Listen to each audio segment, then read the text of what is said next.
Hello, my name is Fragachan, Kelvin Iloba, and we're presenting on Enterprise Products Partners versus playing All-American. So we're part of the oil industry. Oil industry is the lifeblood of the economy. Oil is so important that there's no viable replacements in our lifetime. That means that there's no other source of energy up till now. It involves the processing, extraction, and exploration of natural resources. The oil industry can be broken down into three major segments: upstream, midstream, and downstream. Upstream basically focus on finding and producing crude oil and natural gas. Midstream processes and stores crude oil and natural gas. And finally, downstream deals with oil refineries and natural gas distribution.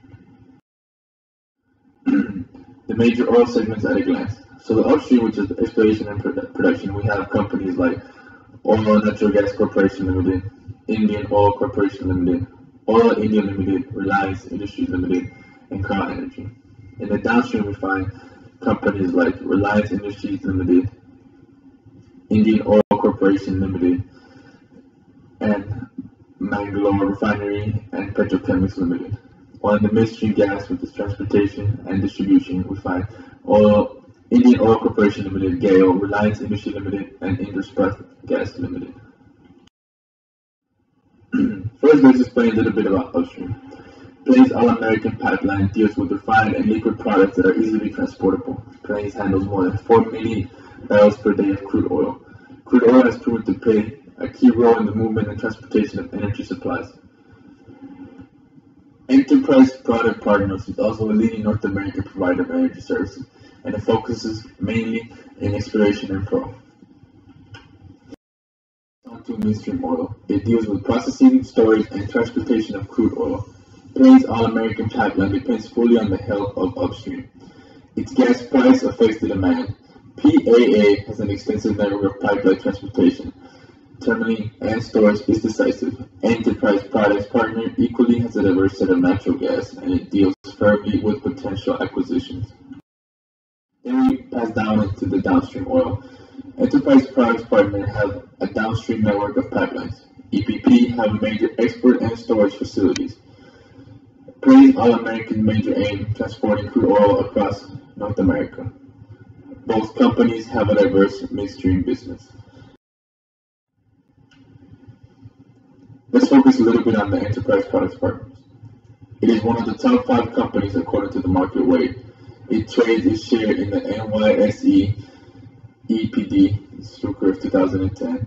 It is an American natural gas as well as crude oil pipeline firm. The company is among the Fortune 500, and currently its shares are trading at $27.28. It was founded by Dan Duncan. Subsidiaries include Mid-American Pipeline Company, Acadian Gas, Enterprise Texas Pipeline, Enterprise Terminals and Storage. The company is maintaining a stable capital, and the company's debt-to-equity ratio is 1.1x. A little bit on its history. EPD developed and established natural gas liquids in 1968 and then completed pipeline construction in Mount Bellevue, Texas in 1972. In 1998, it issued 12 million units with public offering at $22 per unit. And in 1999, it was the first execution of 20-year natural gas production in Mexico. In 2002, Gulf of Mexico brought in $113 million after ownership had been acquired. And in 2005, the Texan Eastern products were acquired for a significant amount.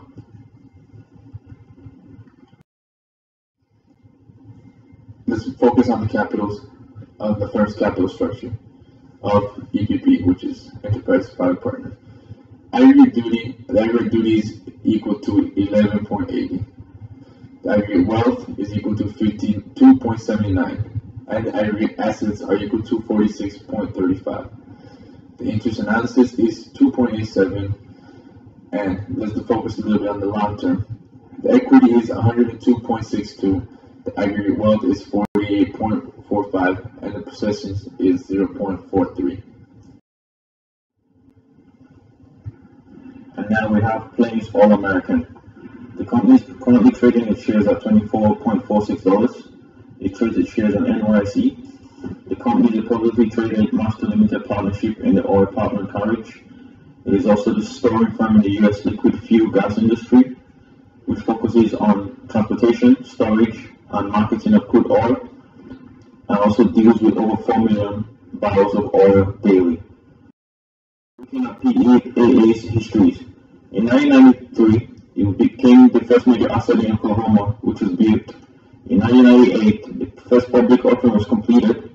In 2001, the business has been extended into Canada and led to acquisition of key assets. In 2004, it took part in quarterly distribution, which continues to increase. In 2016, and currently right now, it's one of the largest independent midstream oil companies in North America. Looking at the firm's capital structure, the aggregate equity is currently 150.05. The aggregate capital is 60.01. The aggregate assets is 51.03. The interest analysis is 2.29. The equity is 136.87. The aggregate resources is 54.74.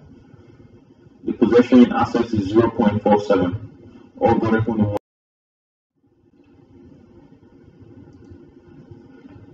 And now we'll take a look at the firm's financial statements, which is Enterprises Products Partners.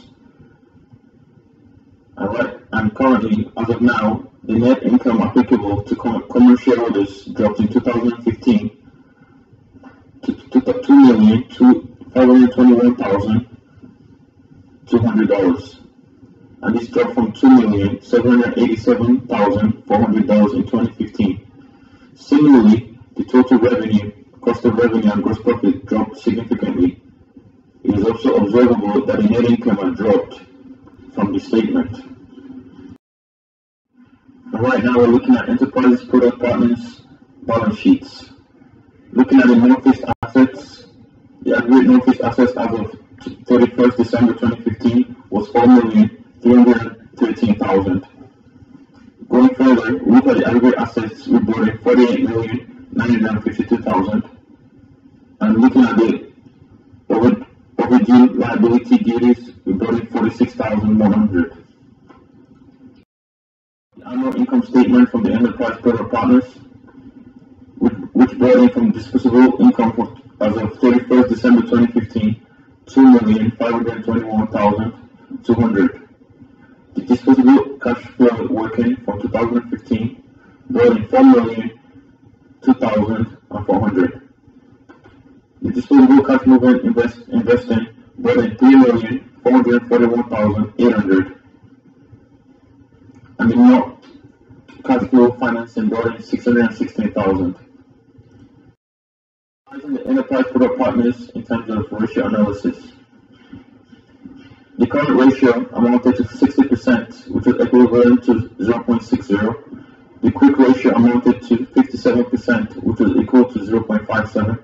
The cash ratio amounted to 1%, which is equal to 0.01. The probability ratios for gross margin was 8%. The operating margin was 8% as well. The pre-tax margin was 6%, which was equivalent to 0.06. The profit margin was also 6%, 0.06. And then the 2015 liquidity ratio, where the current proportion was 60%, the quick proportion was 46%, the cash proportion was 0%. And now taking a look at Plains All American Pipeline, we also have the income statement, which as of 31st December 2015 had a gross profit of $1,970,000. And we also have the balance sheet as of 2015 for the Plains All American Pipeline.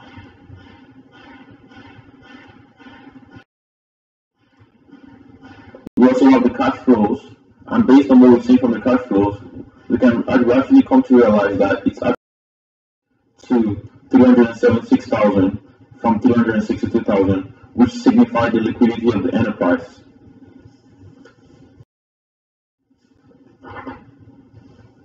Based on the results in the comparison, we have the current ratio of the Enterprise Product Partners, which is 0.60, while that of Plains All American is 0.87.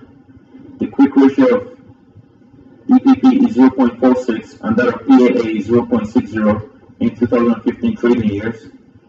Being All-American seems to be more liquid as compared to enterprise product partners, as you can see, and this is because PAA has a high percentage of the profitability ratios where the companies seem to differ significantly. Also, this may have been contributed by the loyalty of their customers and the quality of their services. Therefore, the company's scope of EPP seems to be doing better as compared to that of their counterparts APP. Based on our results, we come to a final conclusion that the performances of both companies does not look too bad. However, this could have been contributed by various factors. Both companies are doing well. Enterprise product partners seem to be winning the day, doing better than their counterparts APP. This implies that the corporation might have loyal customers who are committed to buying their products consistently and persistently. Also, this might indicate that the management of both companies differs significantly, and the quality of the services as well as goods offered by these companies also differs. Also, we may have the marketing programs and approaches which may differ, with the most profitable organization having a better marketing style than their counterparts. The companies being in the same industries are good examples of perfect competitors in the business world. Slide is the references based on where we got our research from. Thank you. Thank you.